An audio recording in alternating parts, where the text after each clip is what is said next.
Ya te lo contamos, esto pasó hoy. Con esta reforma lo que va a ocurrir es que vamos a ir a una economía muchísimo más competitiva con costos mucho más bajos.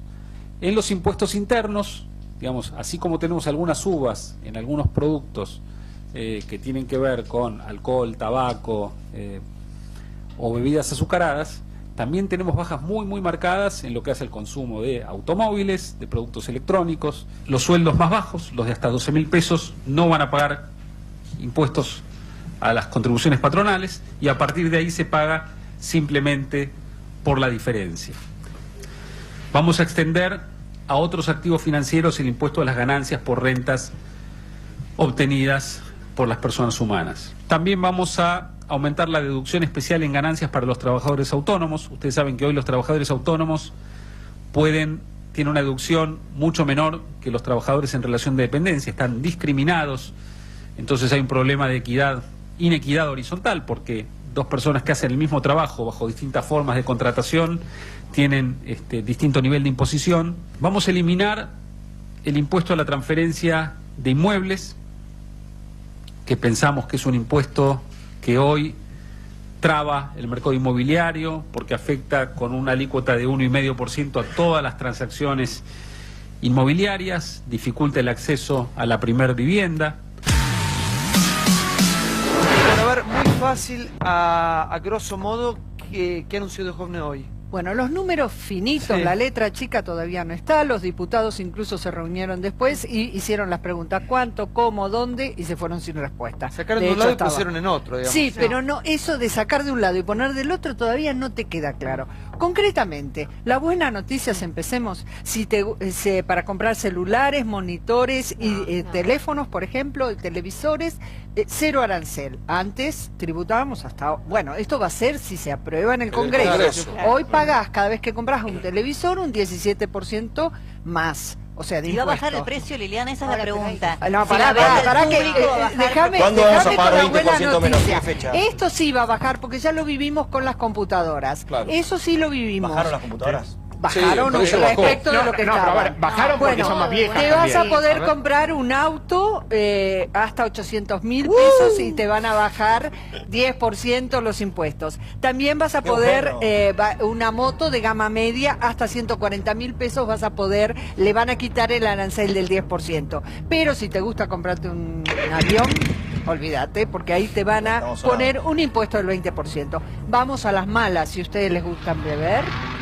Whisky, coñac, champagne, vino, olvídate. Ahí Cerveza tampoco. cerveza también, pero cerveza un poquito menos. Está bien, hace bien a la salud. Es buena Eso está noticia, bueno. no es mala. Para bajar Ahora, el te COVID. aumentan, Qué por ejemplo, simpático. el tema de las gaseosas con azúcar, Tampoco, pero si hace tomas mal, light, hace mal, hace mal. se mal. Agua. No, Ahora, eso parado en la... sí, en la Ahora, de la también salud. después lo que es positivo, me parece, pero sigo sin decirte en cuánto, es que los autónomos van a poder descontar más de ganancias. Se va a grabar la renta Dicen de financiera. 50.000 a 100.000 al año, ¿puede ser? En realidad todavía el número no se conoce. Yo creo que, ¿sabés qué hicieron? Presentaron todo así sobre la mesa. ¿Para qué? Para después de negociar. Porque te queda claro que, por ejemplo, a Mendoza, que le suban aranceles al vino o a los espumantes no le va a hacer ninguna gracia y van a pelear.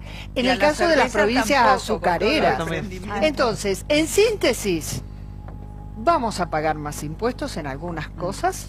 Vamos a pagar menos aquellos, por ejemplo, para el tema de los trabajadores, esto que está explicando en Vamos a teoría, otro tema. esto es para ayudar a blanquear trabajadores. Nos falta conocer la reforma laboral, pero recordá que se disminuyen los aportes patronales. A ver si espera que la senadora se me va a desmayar ahí. A Sí, ver, ¿qué pasa? yo creo que es una de las reestructuraciones impositivas más importantes de los últimos años, la primera vez que se hace una reforma global, y hay cosas que son muy importantes, por ejemplo, todo el incentivo a la inversión y la generación de puestos de trabajo.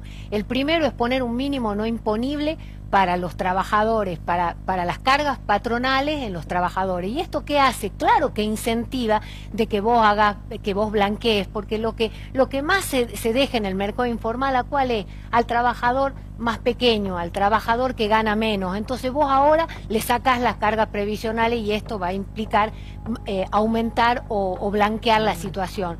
Por otro lado, el tema de que se disminuyen las ganancias en la ganancia que se reinvierte en la empresa, o sea, la ganancia no distribuida, sino reinvertida, se le sacan los impuestos. Porque ¿qué es lo que queremos? ¿Qué es lo que se quiere lograr? Que de verdad las empresas vuelvan a reinvertir, porque cuando vos reinvertís, ¿qué es lo que haces? Generás más trabajo. Entonces esto es un incentivo enorme a la inversión, enorme también a la generación de trabajo. El tema este de sacar los impuestos a la transferencia de los inmuebles en la primera vivienda que vos tengas, junto a la par de todo lo que viene con los créditos hipotecarios, es muy importante, porque los argentinos van a poder acceder a su vivienda. La realidad, hasta ahora se conoce el trazo grueso, no se conoce la letra fina. Cuando se coloca y empiecen todas las negociaciones, va a haber un equilibrio para ver realmente qué es lo que ayuda y qué es lo que no tanto. El trazo grueso, en principio, de la reforma tributaria que conocimos hoy, es interesante. Se bajan los impuestos a productos que son sanos o que están al acceso más de la clase media, determinado tipo de auto, de moto, etcétera, y se sube a todo el consumo suntuario o dañino para la salud o que afecte al medio ambiente. Una medida largamente reclamada fue el impuesto a la renta financiera. Bueno. Todo el mundo pedía que se cargara la renta financiera. Bueno, ahora se está haciendo. Algunos ya empiezan a decir, bueno, pero es una doble imposición, porque cuando vos ganás se te aplica el impuesto y después cuando... Pero la realidad es que eso se venía pidiendo. De todas maneras, hasta que no se conozca todo el detalle y el gradualismo con el que se va, no sabemos si esto va a ayudar efectivamente a la razón de fondo, que es que se generen nuevos puestos de trabajo, genuinos, verdaderos, en blanco, de producción, que es lo que se necesita para salir de la pobreza. Sí, Claro pero que sí. bueno, yo no puedo menos que mirar el marco mayor. Claro. Por primera vez hay una autoridad del Ejecutivo que reúne a las élites de poder, que incluyó, para mi sorpresa, yo no lo esperaba, también la justicia y también la Iglesia. Y me parece bien, porque lo que está preanunciando eso es que encontrar consensos supone admitir primero que nada las diferencias y hasta los intereses encontrados.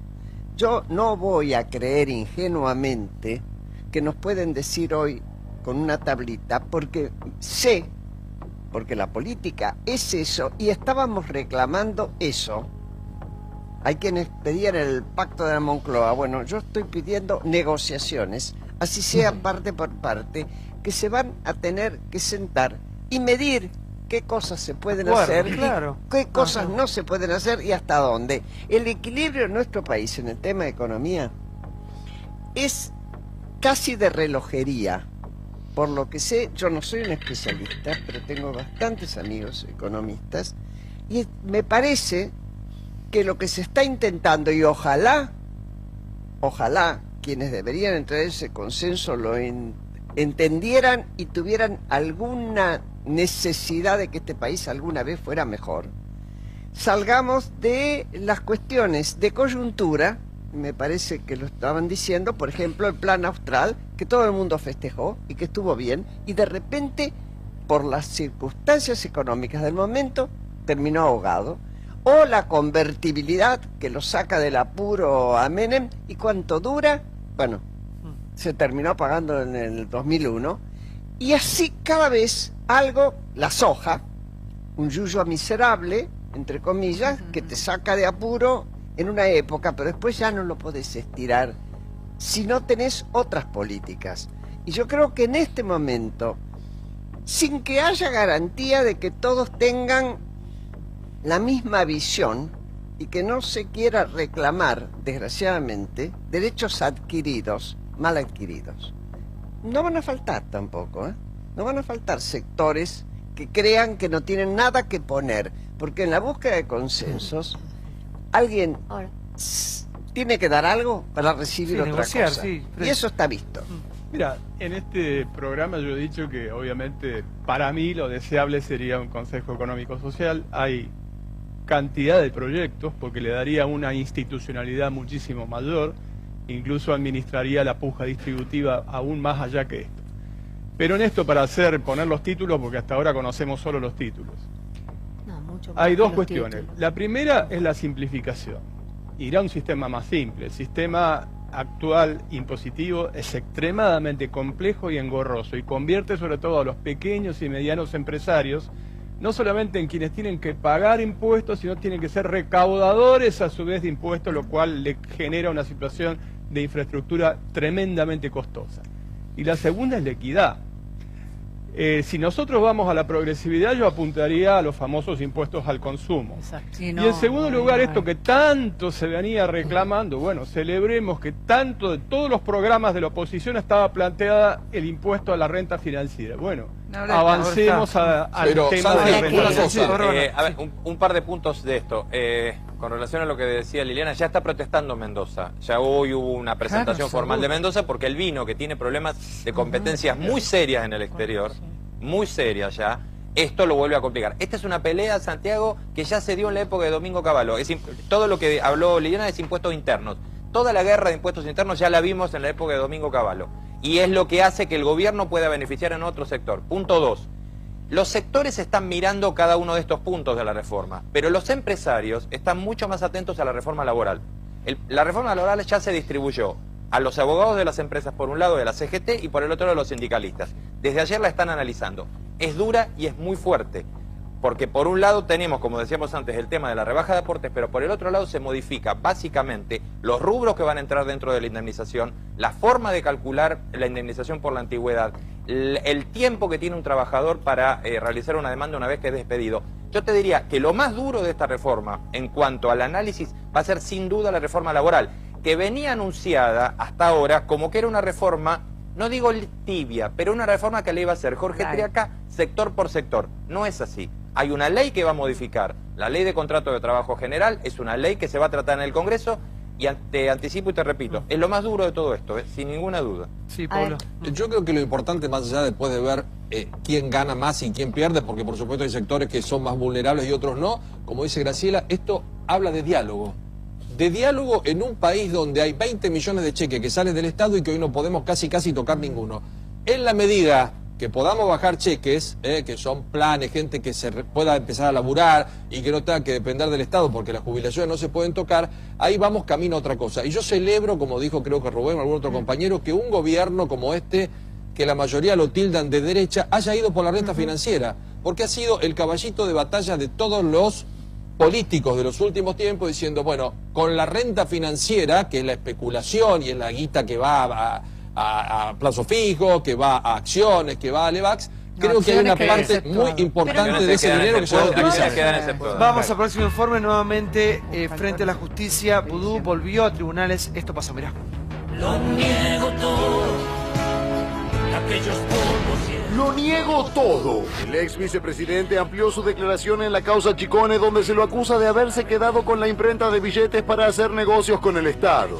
Esta causa tiene varias particularidades. Una es que está completamente dada vuelta la carga de la prueba y sin embargo así todo algunas cosas pueden probarse en un sentido lógico casi imposible, que es probar lo que no se hizo. Fue tan fuerte la presión para encontrar mi relación con Van de Broele que se hizo de todo. Se allanaron hoteles, se buscaron fotos. Leímos un día en una tapa de un diario que el fiscal ya tenía el video arriba de la mesa en el cual yo estaba con Van de Broele. Sigo diciendo lo mismo. No lo conocía, no lo conozco y repito, aunque la lógica formal hace imposible que pueda probar la negación de algo, en este caso está casi comprobado a esta altura del debate. Supongamos que la hipótesis respecto a la entrega de acciones a través de terceros fuera hacia mi persona. Entonces el 70% de las acciones hubieran pasado a mis manos. Resulta que en este tramo tenemos al señor Nicolás Tadeo Chicone, que según la documentación que obra en la causa, transfirió el 35% de las acciones. O sea que restaría otro 35%. Obviamente falleció uno de los hermanos Chicone, pero cuando uno mira la documentación, él transfirió el 25% de sus acciones. Estarían sumando el 60%.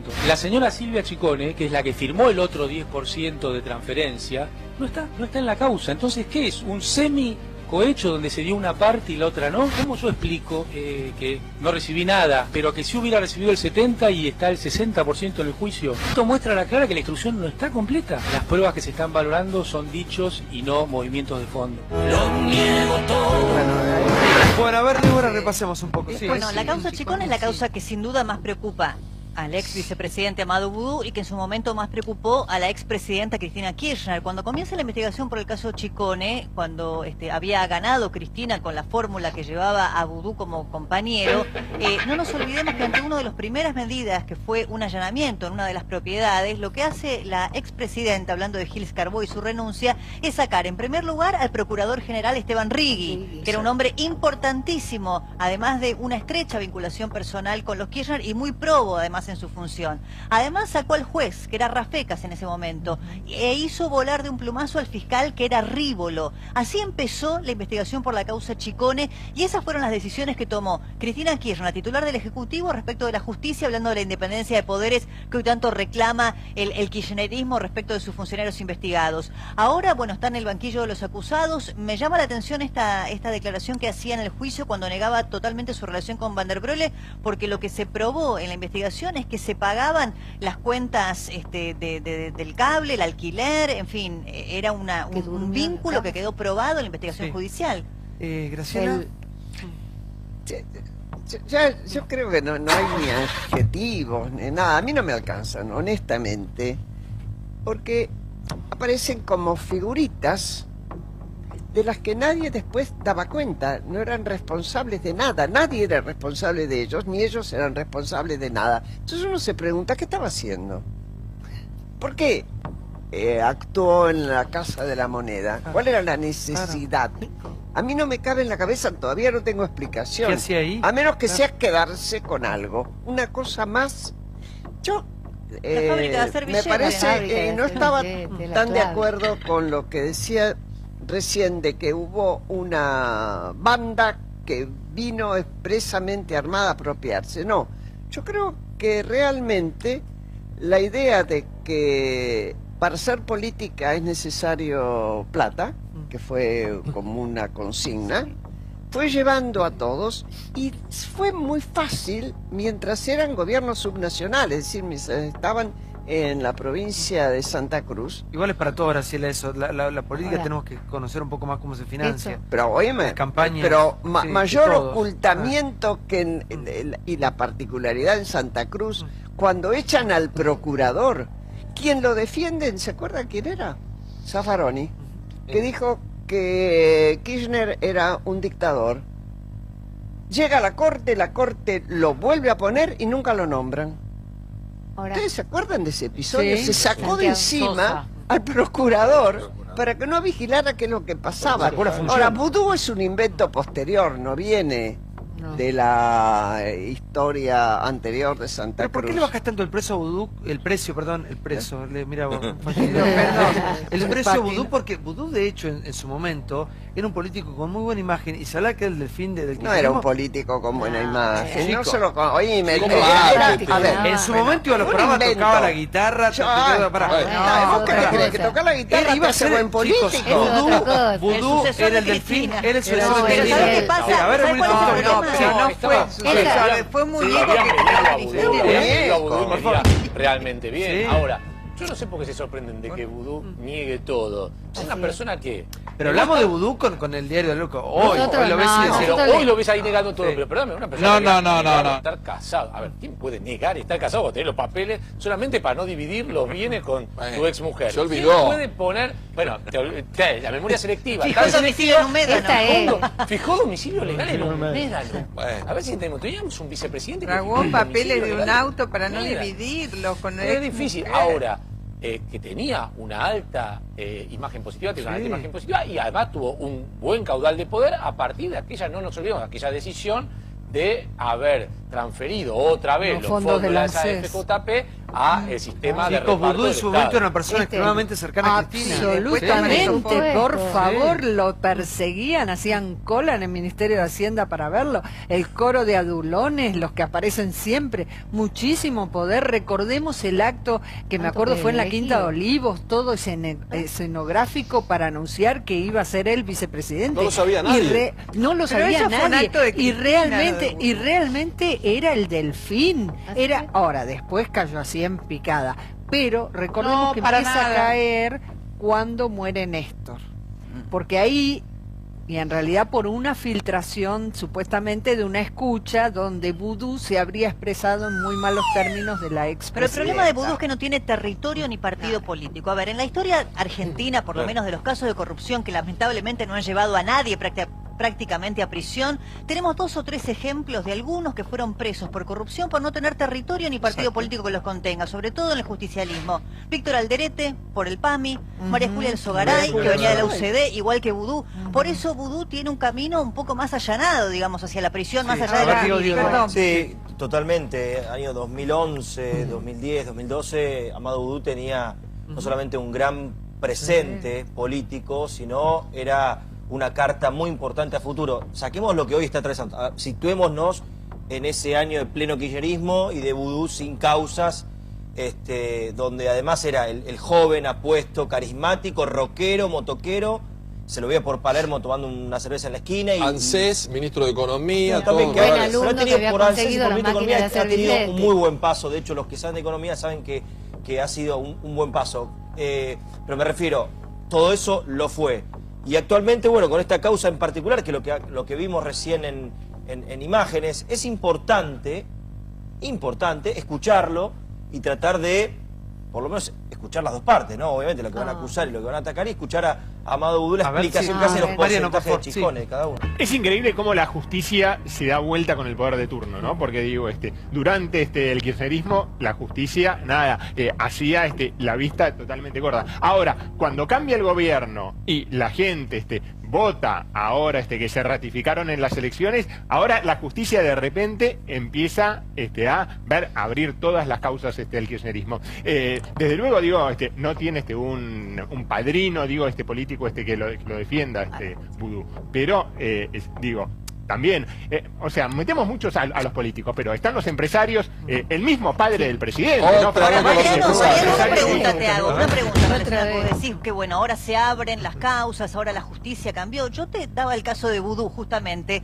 A ver, la justicia quiso investigar durante el gobierno de Cristina Kirchner, pero Cristina lo voló a Rigui, lo voló a Rívolo y lo voló a Rafecas. Entonces, explícame cómo es lo de la justicia. ¿Cuál es la independencia de poderes que hubo durante el gobierno de Cristina Kirchner? En el caso Vudú.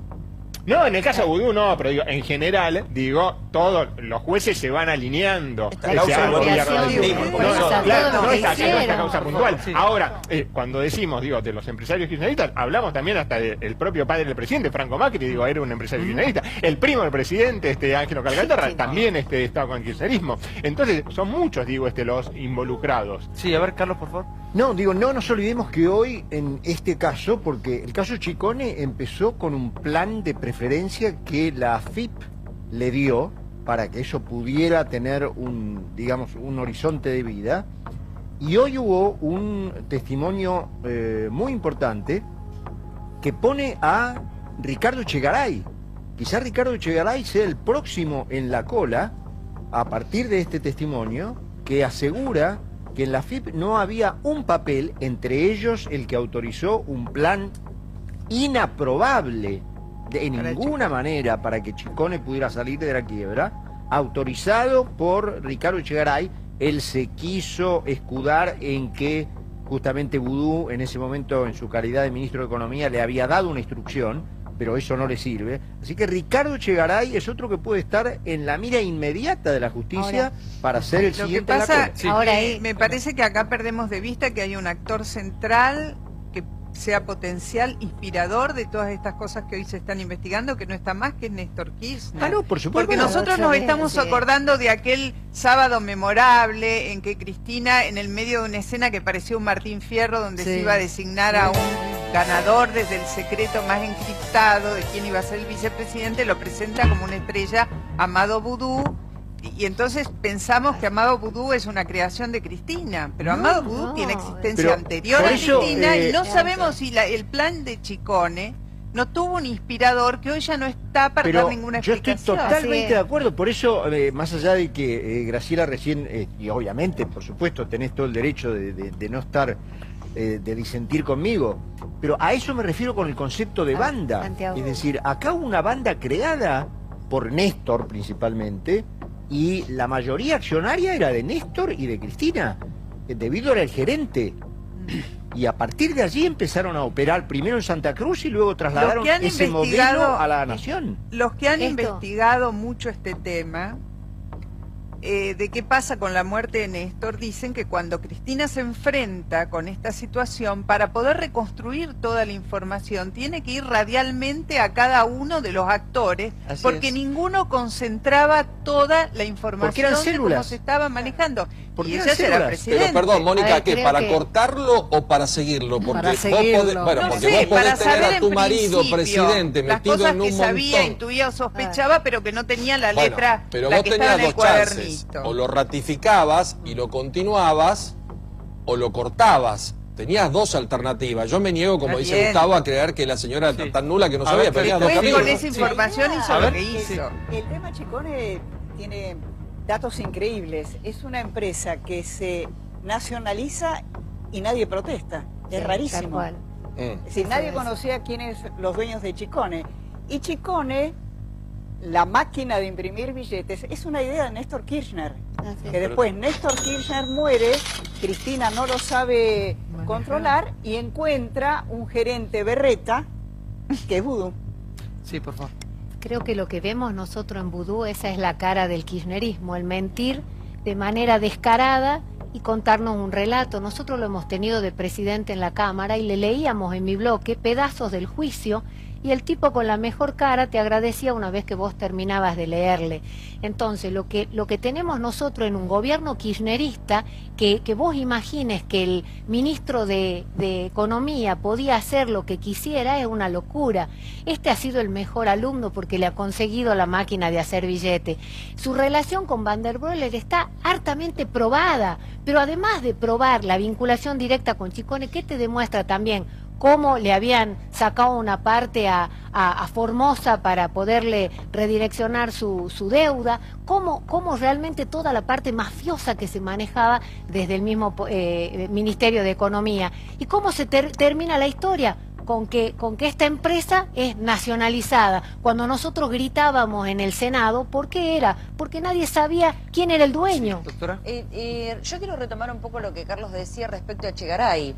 Cuando uno repasa todas las causas de corrupción que están actualmente tramitando, ninguna podía verse, nada de lo que pasó podía haber sucedido sin la participación de Echegaray, en todas, porque en todas la AFIP tenía un rol vital, es decir, que Echegaray inexorablemente hoy está siendo investigado desde las causas de los contenedores hasta la ruta del dinero acá, todas las causas, es decir, es una pieza clave en esa estructura que recién estábamos hablando, que era una estructura delictiva, era toda una estructura delictiva que gobernó durante más de una década. Vamos ahora sí con uno de los temas del